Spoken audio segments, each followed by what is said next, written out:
Hello everyone and welcome back to Let's Play XCOM. We're up to Alien City Level 3.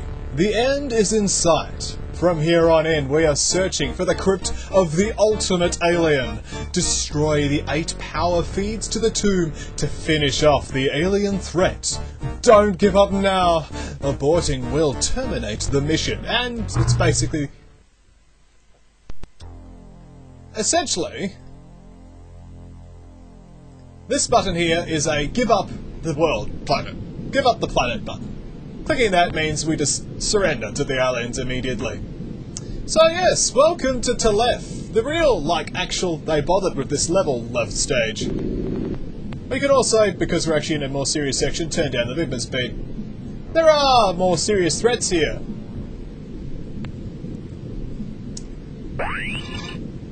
And we can see a large variety of aliens here, as you can see.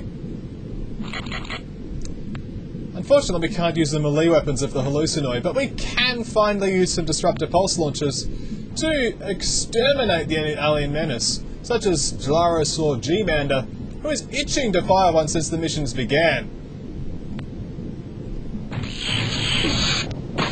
We needed to do that for 2 reasons. 1, we needed to kill the brain sucker. 2, we actually need to do that to get the door wide. We need to do that quite a few times this level in order to make sure our displacers can make it through. Otherwise, we will now continue to bring everyone closer together.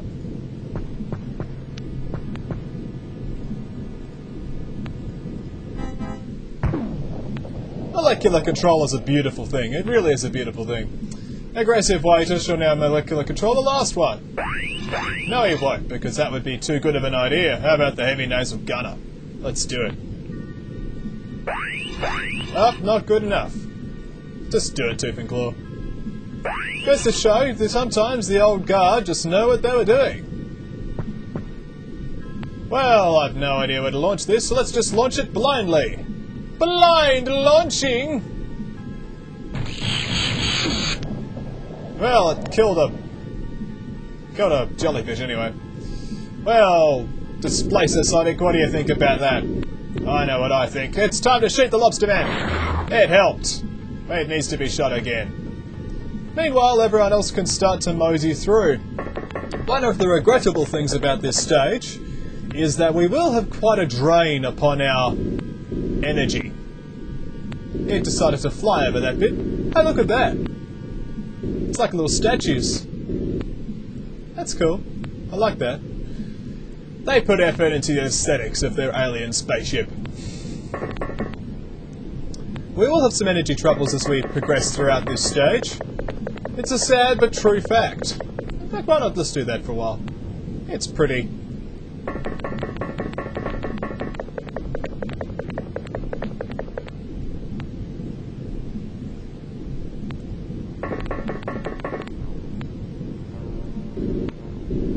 Turn it off now. This lasted long enough. So yeah, we're going to have to keep pressing our advance. Obviously some of the psychers will have to just remain stationary in order to allow us to basically press in. But otherwise, yeah, it's a pretty stock standard advance and attack. The map does not work. That's one thing that doesn't work. Also, we can't save. The save button disappears. Not that we're saving anyway. But... yeah, it's the game saying, now you be serious. You actually have to be good at the game to finish this bit. And, for the record, I have never been here before. Ever. This is my first time. You could say that I might have developed in my XCOM skills since last time I played this game. Or you could just say I've been blindly lucky. Both are very plausible explanations for otherwise unknown victory. I'll accept both. Charlie will remain... oh, no, you won't remain stationary anymore. He will stand there, because it's a good place to stand. And Battle Bunny, of course.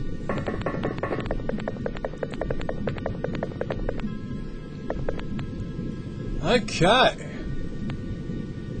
Turn 1. We have Aquatoids shooting themselves in the face. I'm okay with this.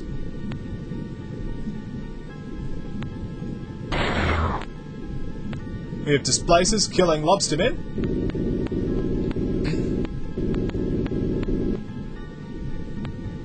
Oh, we did manage to do quite a decent amount of damage before there with our little disruptor pulse launcher. In fact, that reminds me, we should reload the weapon of our good Gyrosaur Charmander. That's excellent work. Displacer BWT advances. Creating a nice little wall off there. Man, I'm using StarCraft terms to describe XCOM. That's not good! Crossing your franchises! Don't do that, Kilkagon! Yes.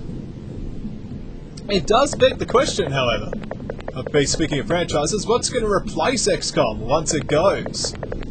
But, first for now we better focus on the task at hand. This is serious business here. Pressing through the alien corridors. Corridors made of gold. Perhaps this is meant to be some form of alien heaven. You know, it's all made of gold, but it's like a sort of a dystopian heaven, in that while it's all made of gold, if you just shoot away the gold, it's just metal plating behind, just to say, yeah, it's not really gold. All a bit lackluster.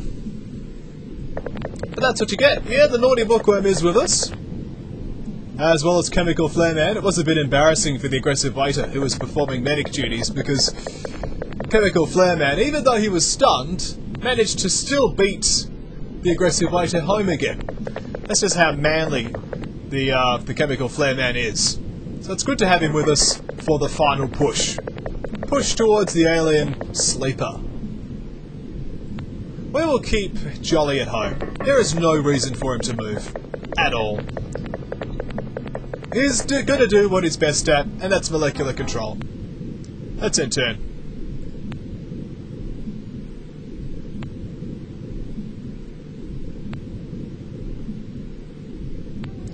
And absolutely nothing happens. This is somewhat reassuring and somewhat worrying at the same time. There's a Zarquid. Is there anything else? Apparently not. Oh, there is a deep one. We'll shoot the deep one. That deep one's now been dealt with. Now the Displacer PWT finally goes to launch a torpedo and prove its usefulness in this mission.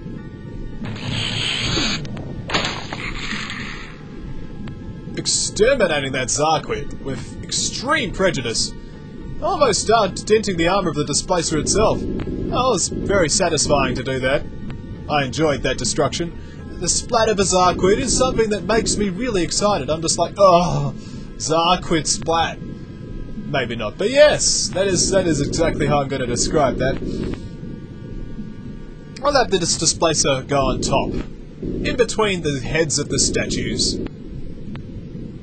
Because it can do this, and scout ahead. Which is essentially the point of the Displacers at the moment. They're just scouting ahead for anything we can molecular control. But they do have half-decent weapons as well, which does help enormously. Can't underestimate that. Now obviously the walls themselves are immune to the Disruptor Pulse Launcher attacks. While we can shoot off the gold plating, the original armour is strong enough to prevent us from just killing everything. So we can't just cheat and cut through the level like we did with the last stage. We'll have to go through each and every one of these little twists and turns, begging for enemies to end our lives in all manner of ambushes. I'm actually going to Tooth and Claw stand here, because we don't need him to get killed. You know, a badly placed Disruptor Pulse Launcher torpedo could be dangerous, so I'd like to have the more dependable soldiers bring up the rear in case of any unforeseen contingencies. So, what we'll do is we'll call it a video at this point, and when we come back we'll continue our war against the gold-plated tomb of the Sleeper, the great enemy.